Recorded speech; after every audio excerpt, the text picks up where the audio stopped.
Bronte, thanks for your time. We're 6 rounds into the season. What have you made of the alignment model so far? Look, I think too many people have jumped the gun. I mean, I think after the first 2 weeks and 3 weeks, we were put the name on the trophy. East Perth's going to win by a country mile.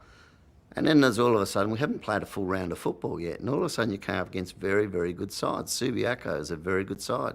Swan Districts is a very good side. Perth's a very good side. West Perth beat us by 100 points. So you start looking into that and into the model, and then you've got to really decide, well, how long do we give this? I mean, everyone's got to take 3 deep breaths. Bearing in mind, 9 presidents voted for it, 2 clubs were awarded it. We then have to see. So when clubs were asked to put their hand up to whether or not they wanted to be an aligned club, did you guys hesitate, and what was the carrot?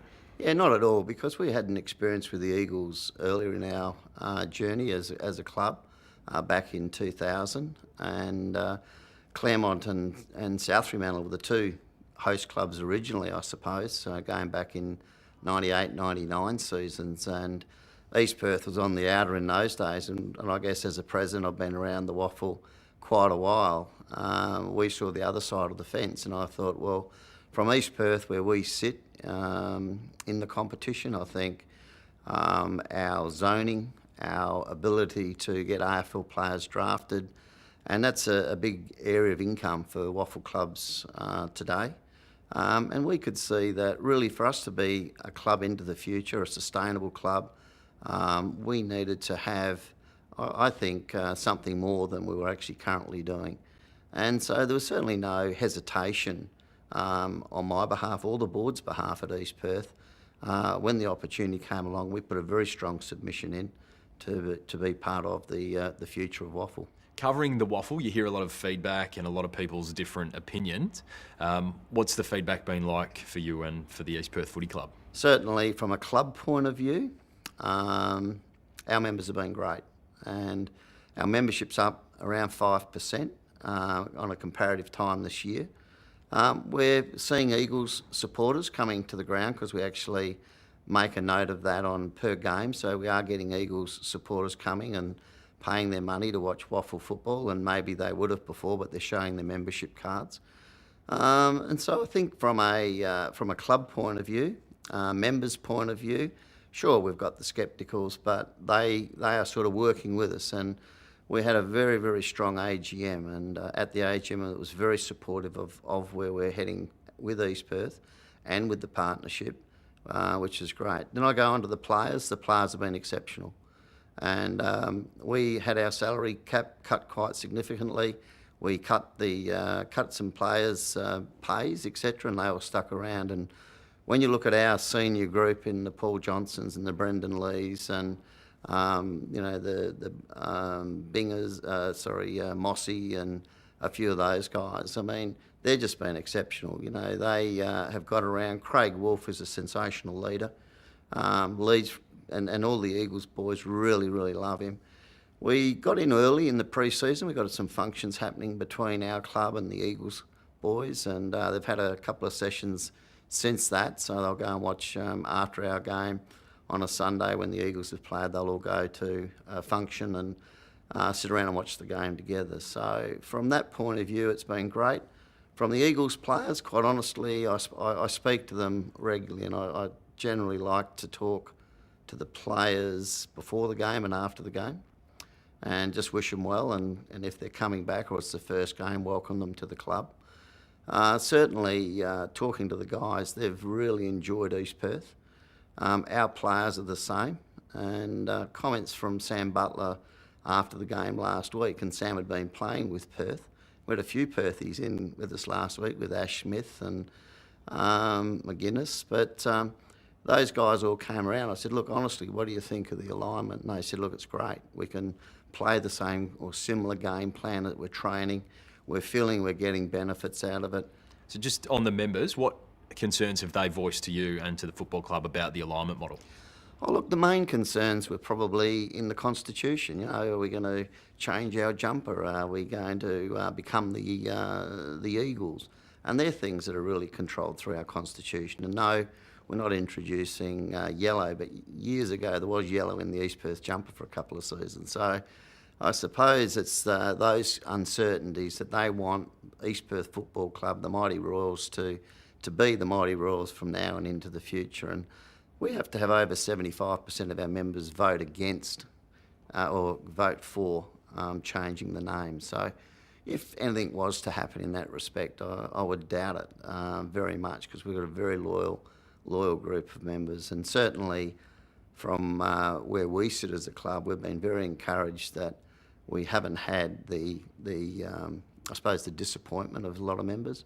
We haven't lost a lot of members. Now, we're up in our membership, doesn't mean to say some people may not have renewed and a lot of other people have, but we also understand in our membership that we have to attract younger people, we have to attract new members to our football club to be sustainable into the future. So football clubs are going to have to do a lot more than they've done in the past. We just can't put on a footy game and hope people come. We can't ask people to put into football significant funding in sponsorship without really giving them something more value for their money. The crowd for the Derby, West Perth, East Perth, it was a grand final replay. It was half of the coinciding game last season. Are you concerned with attendances so far this season and going forward? Well, I think the West Perth supporters forgot to turn up, and it was a good day to turn up, so probably was a fairly easy day for the East Perth supporters. But no, look, I read in the paper the same thing, that attendances are down slightly, and it's probably early in the year. I don't believe it's because of the partnership attendances are down. I think it's just been probably the weather. We've had a sensational start to the season with weather-wise, but everyone's working hard on getting the crowds back up. We had a lowly crowd on the weekend, and generally against Perth we do fairly well. Our main, obviously, attendances are generally when we play West Perth and Swans. Fremantle sides don't tend to travel as much, but certainly this year we're down slightly, but I don't think it's a concern at this stage of the year. One of the conditions of the alignment was that East Perth aren't allowed to recruit players. Are you concerned about your talent pathway? Have you had to change it at all for these kids coming through? I mean, are you concerned that you're going to have that depth going forward? I think this is one of the other areas of the partnership arrangement that will sort of be seen, I suppose, over the next 2 or 3 years.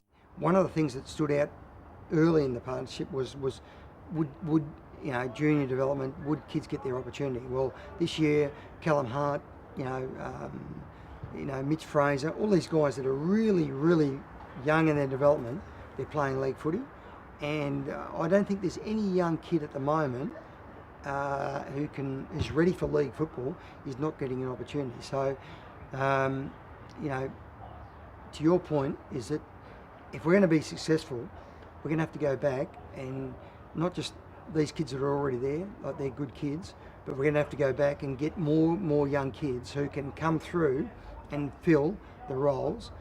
If we want to be successful long term and each week, all these young kids are going to have to come through, because we're not going to be able to recruit. We can't go and get another Paul Johnson. We can't go and get another Josh Smith. That's just out of the equation. So our success will be depending upon bringing those young kids through. Can you describe the dynamic within the team, I guess? Because a lot of outsiders looking in, and it's only 6 weeks in, but a lot of outsiders looking in would say, this player's playing for himself, this Eagles guy's trying to get his spot in the AFL. What's the team dynamic like in your eyes, and from what you've heard from the players themselves and what you've seen? You can only judge what you see. Like last week when Fraser McGuinness kicked a goal, every single player ran from all parts of the ground to congratulate Fraser. So I think they're building. It's going to take time. You don't jump into a footy team and be, you've got to earn respect. And I think every player, whether it's, we are East Perth, we're not all these other things that people want to say. We're not, East Perth, we're not West Coast. We are what we are.